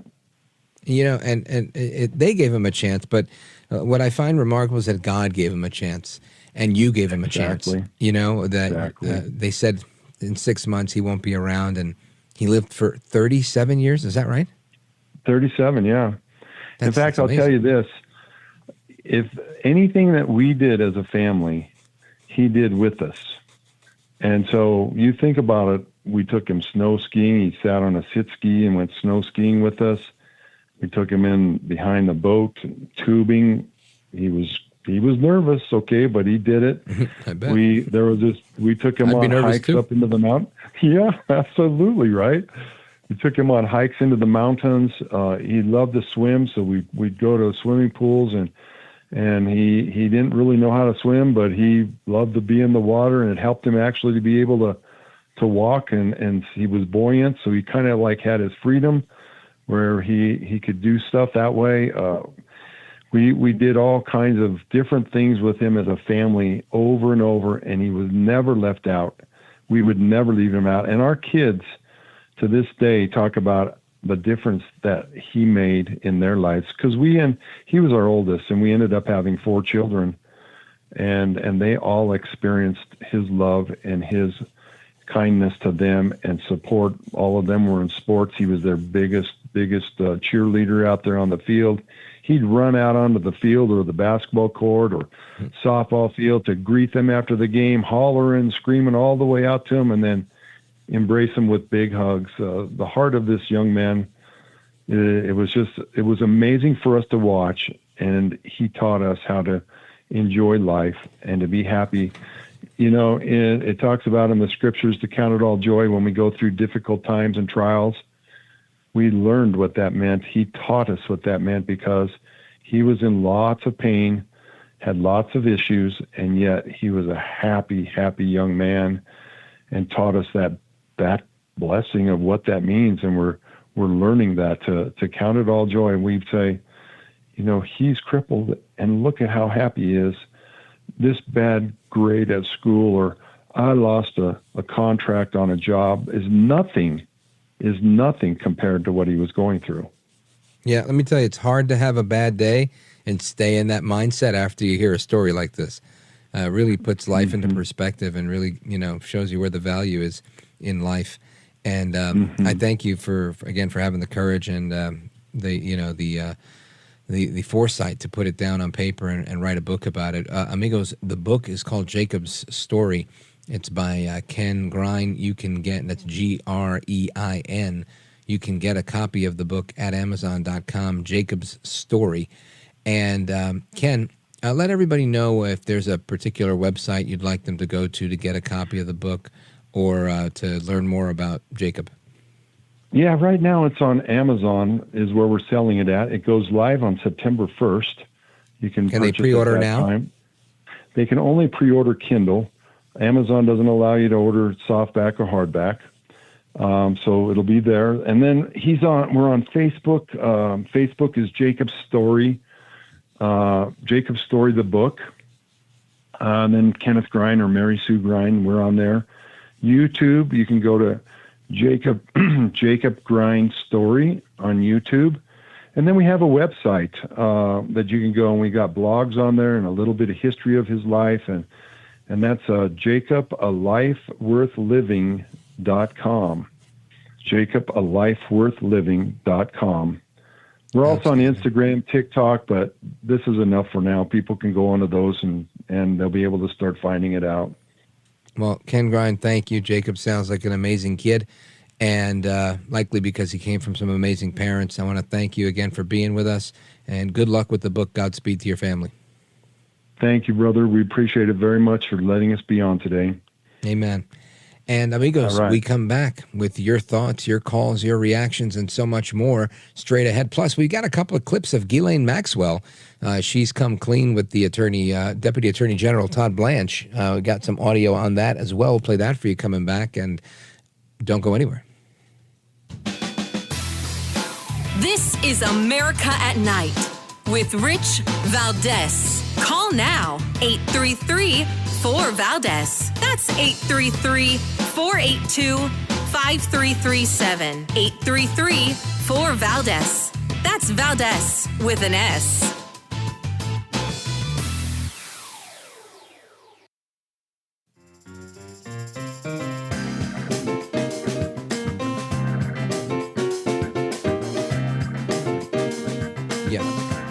All right, amigos, so Ghislaine Maxwell, she sat with the Deputy Attorney General of the United States, Todd Blanche, and she said on the record with Todd Blanche, there is no Epstein list. I want you to listen to this clip of audio we have, number 18, Ghislaine Maxwell. Check this out. I just want to reiterate again, there is no list that I am aware of. I've never, at any time, at least during the period of time when I was present. Now, she also went on to tell Todd Blanche that she has never seen President Trump outside of any social setting, and that in those social settings, she'd never seen him anywhere else with Jeffrey Epstein. He'd never been inappropriate with anybody there. This is a pretty long cut. I'm not going to play all of it. I'll probably give you the first 15 seconds or so, but listen to this one. Did you ever observe President Trump receive a massage? Never. Did you ever observe, you said that have you seen there's photographs, public photographs of Mr. Epstein and President Trump together? Yes. And there's photographs of, I think you're in some of the photographs as well. Those all appear to be social settings. Yes. That's my memory. If there were social settings, I don't know Epstein's, if he had, whatever the nature of the president's friendship, if you will, or however you want to define that with Epstein, I was never witness. I think they were friendly, like people are in social settings. I don't think they were close friends, or I certainly never witnessed the president in any of, I don't recall ever seeing him in his house, for instance. I actually never saw. So that's Ghislaine Maxwell. She hasn't seen Trump be inappropriate, not in any setting. Again, this is her herself saying this stuff. So she also said, again, to reiterate, there is no list that she's aware of. She's never at any time, at least during the period of time when she was present, there was no Epstein list. That's Ghislaine Maxwell. So there's that. Now, I want to go to Tim is in Springfield, Illinois, WTAX. Tim, if you're there, go right ahead, sir. Yes, Rich. Oh, and God bless Jacob's family and bless him for telling that story. That's just wonderful. I was thinking about Chicago, and I was thinking about President Trump. Earlier this week, I called and said, Chicago's screaming for people to help, so it's obvious he listens because he used the same words today. Chicago's problem is they're like the family cycle that the father is a drunk and beats his wife, and the son grows up and becomes a drunk and beats his wife, and the son comes up and drunk, so on and on.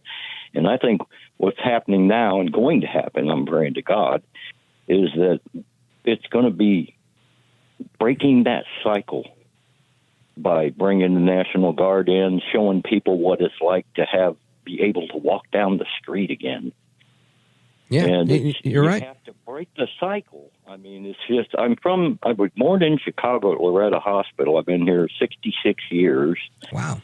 And I can tell you firsthand that you do not want J.B. Pritzker for a president. Oh, listen, I saw him, Tim, for a couple of minutes on the Colbert Show the other night, and I never even watched that show, but I decided to watch it because unlike most people, I loved Stephen Colbert's show on Comedy Central. It was called The Colbert Report. He played a conservative, and he was so good at it. I thought it was so funny. I really never, I've never, up until recently, I've never actually watched the Late Show or the Tonight Show, whatever it's called. And it wasn't that good. I have to be frank there, but not because he, doesn't have the ability to be funny. He just wasn't being funny. He was talking about politics all the time, which I think is bad for comedians personally. But unless they're really good at political humor and they're satirists, that type of thing. But I get your point. We need help in Chicago, and hopefully El Trompito comes to the rescue. Tim in Springfield, Illinois, WTAX, thank you very much, sir. I appreciate it. Let me see. Let's continue the calls. Mark, Reading, Pennsylvania, WEEU, which spills over into South Jersey. A lot of our South Jersey listeners on WEEU as well. Mark, go right ahead, sir. Yes, I appreciate you taking my call. I'm calling, again, from Reading, Pennsylvania. We're in proximity to Philadelphia. Sure. And every weekend, there's a shooting in there, shooting in Philadelphia. And the next day or two, the community gets together and says, we got to stop the violence. We got to stop the kids, gun violence. And then when you see that the president is offering some kind of help, they don't want it. It doesn't make sense. Yeah. You're right. Listen, I worked in Philly for a little while. I didn't work in Philly. I actually went to school in Philly for a little while. And I can tell you, and I did work in Philly. I was on 1210 WPHT for a while. But I can tell you, yeah, Philly has its challenges for sure. And like most cities that are ridden with crime, they're run by Democrats. And the Democrats have a common theme, a common trend, which is when we have these major problems, we don't want to fix them. I don't know why. It seems like it's like, oh my gosh, there's a fire, pour some gasoline on it, right? What they've done, at least in New York and in other places, they've decided to eliminate cash bail so that you can't keep people locked up. And then they started to go lenient on the most egregious crimes. And this stuff doesn't help anybody to stay safe. And in Philly, I remember some years ago, they had an issue with people using drugs publicly. So they decided to put them all in one place, a big square in the middle of the street, and allowed them to, clean needle exchange type of thing. And it became a war zone. There were zombies everywhere. It was just insanity. So, yeah, I think you bring up a great point. Mark, Reading, Pennsylvania, WEEU. Shout out to Philly. Shout out to South Jersey. And, amigos, we come right back with the rest of your calls. Florida, Connecticut, Pennsylvania. Don't go anywhere. This is America at Night with Rich Valdes.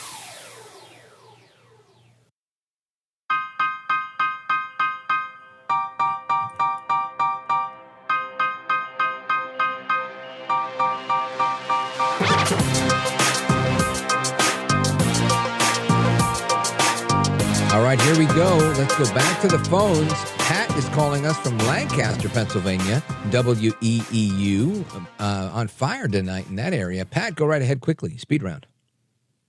Good evening, gentlemen. How you doing today? I'm an ex-Philly Patriot myself. I had to move out of there for the crime. But people forget one thing. I wanted to bring this up. You're talking about they're all worried about Donald Trump taking over prosecute crime in the cities. Barack Obama and his Eric Holder's Justice Department took over at least a half a dozen major city police forces, and because they were discriminating again. They were arresting too many minorities. People forget that. Nobody protested. Nobody said a word. A lot of the problems we're having right now is because a lot of the major cities are under federal mandates on how they're allowed to do their policing. They took the control. Yeah, interesting. I wasn't really up to speed on all that. I do remember him being antagonistic towards the police, and then next thing you know, 5 Dallas cops got shot. And makes sense to me. But I'll look into it, and maybe that's something we should explore on the show. So I appreciate the tip. Pat in Lancaster, Pennsylvania, thanks for tuning in, brother. Shout out to WEEU. And I also want to give a shout out to a few of the callers that I want to get on, but I can't because of the timing. We've got Joe in Bethel, Connecticut, WLAD. Thanks, brother. Have an awesome weekend. Walter, St. Augustine, Florida, WFOY, Florida in the building. Walter, thanks so much, my brother. Tony in Montreal, it's always a pleasure to chat with you, my man. And amigos, hasta la próxima. Take care, good night, and God bless you, America. I'm Rich Valdes.